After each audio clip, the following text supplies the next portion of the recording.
sana ay mangyari as soon as possible time dahil kaming mga taga Davao City ay kailangan namin ng mayor namin. Thank you, thank you. I'm right back with all of you.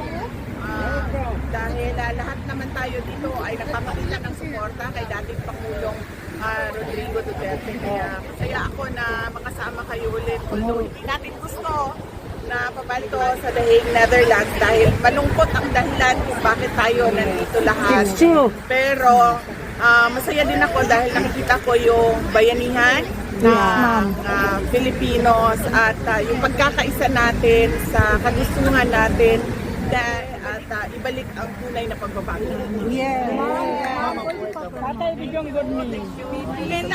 Lahat kayo ay invited bukas sa ating rally, ICC Send Duterte Home. Ngayon sa Yes, una-una.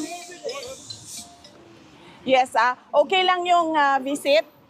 Na-late kami kanina, so 30 minutes late kami. So isang oras na lang yung nagawa namin sa pagbisita namin. And pagdating namin, nag-aantay na siya. And masaya siya nung nakita niya kami kasi alam niya na nandun kami to celebrate pre-birthday with him and with my mother. Tapos, as usual, binilhan ko din siya ng Coke Zero, pero hindi niya ininom. Sabi niya, dalhin lang daw niya sa kwarto yung Coke Zero. Pero isa lang ang pinabili niya. Meron daw ba kayong mga news from the Philippines na na-share sa kanya at ano yung mga reaction niya sa mga news na dala-dala niyo?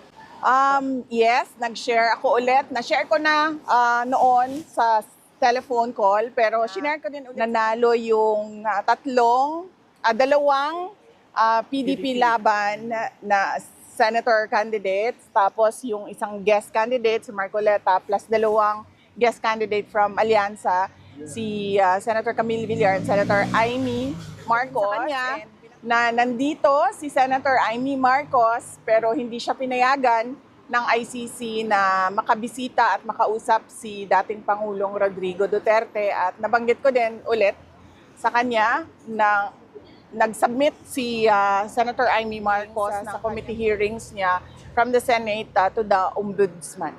Ano po yung reaction ni Presidente? Unang-una, nagpasalamat siya at pangalawa, sabi niya gusto nga daw niya sana makausap si Senator Amy kaso hindi nga daw payagan. Pero sabi niya, there will be another time for that. Okay. GMA?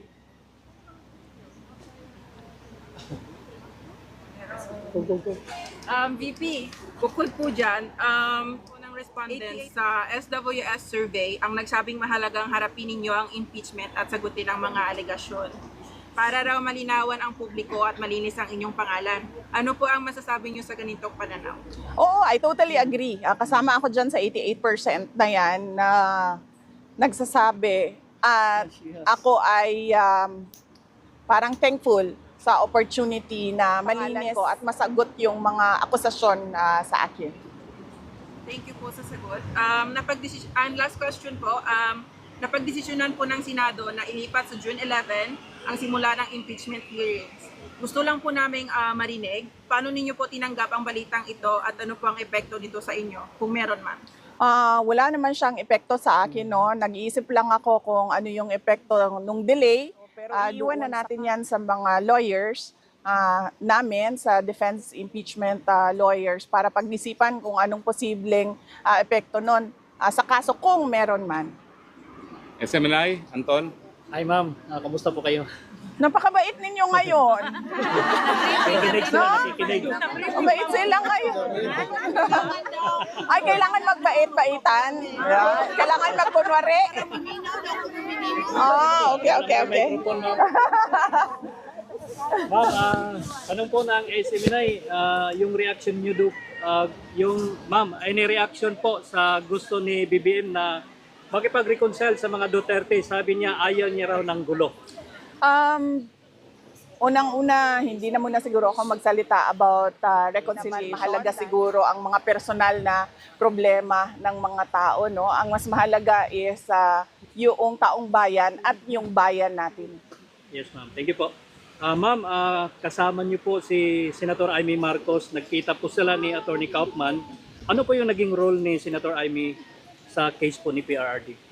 Ay, wala po. Wala pong role si Senator Amy sa case ni former President. Nandito lang siya para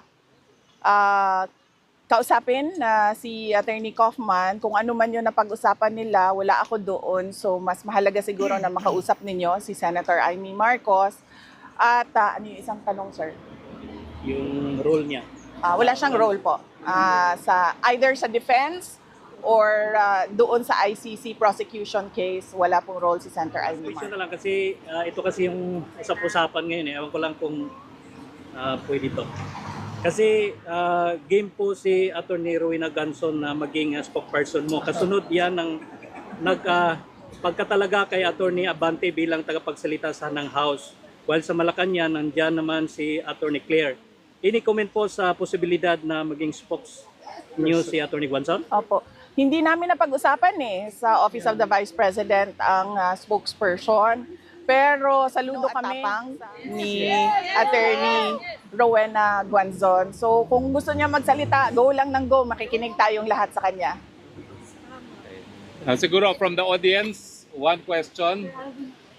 Ma'am, ang question po ma'am, kamusta po si Presidente? Mayroon po siya mensahe para sa Pilipino na nasa Yes. labas po? Yes, ang message niya is we are all ruled and I am here because of my destiny, whether rightly or wrongly. Yun ang sinabi niya. Thank you.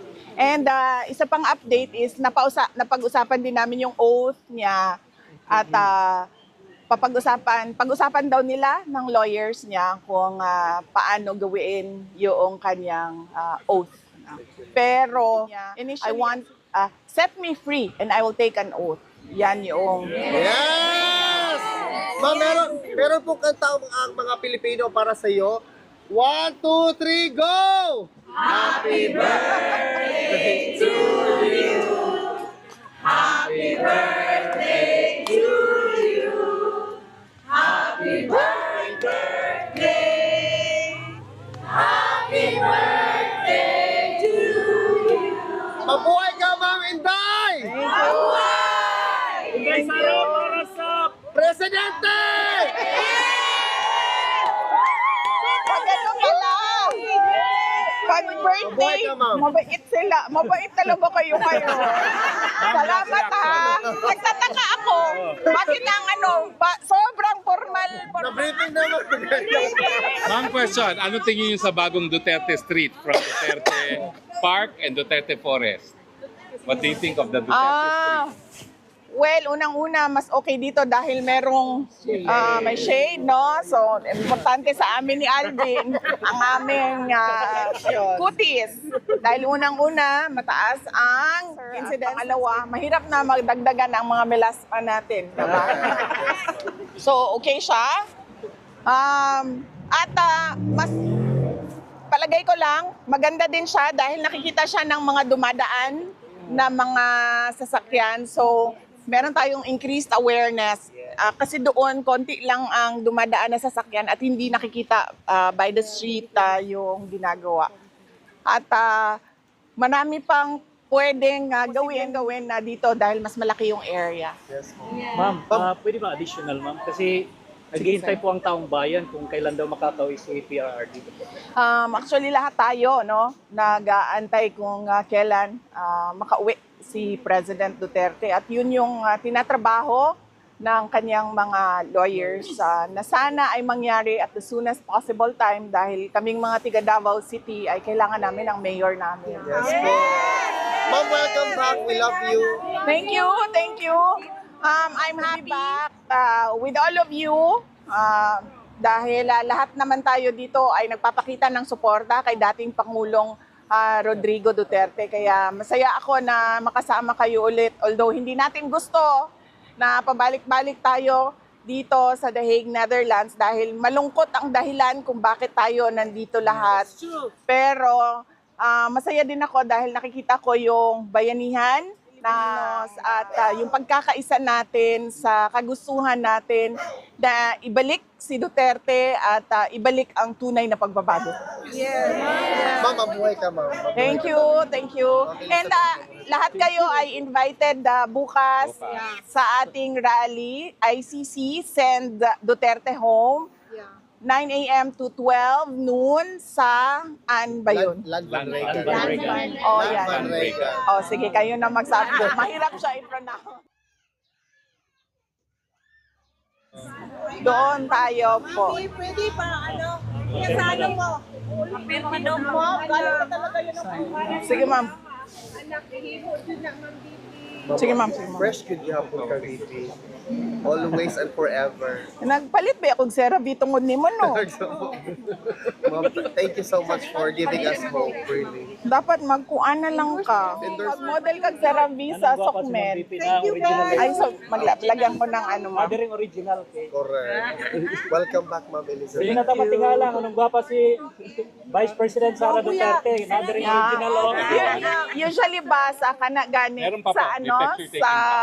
mother-daughter, 'di ba? Lagi mas maganda yung anak kaysa nanay. Pero sa aking kaso hindi. Mas maganda yung nanay ko kaysa sa akin. Pero sabi ni Mayor, mas liwat.